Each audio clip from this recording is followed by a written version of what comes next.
Herkese merhaba, ben Şenol.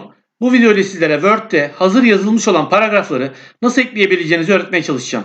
Bunu ileriki Word videolarımda yazı yazmak ile zaman kaybetmemek adına kullanabilmemiz için yapacağız. Excel'de olduğu gibi Word'de de komut ve formüllerden faydalanacağız. Bunlardan biri olan rend komutu da yapacağımız çalışmalarda şu an ekranda gördüğünüz gibi hazır paragraflar üretmemize yardımcı olacak.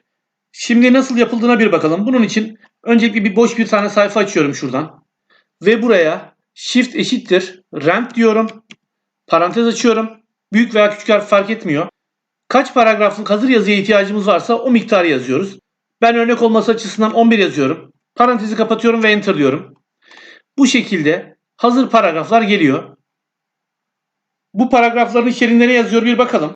Şuradan başlayarak aşağı kadar 5 paragraflık satırda Word ile ilgili genel bir bilgilendirmenin olduğunu göreceksiniz. Bunu 11 paragraf olarak yazdırmamın sebebi bilgilerin tekrar ettiğini göstermek içindi.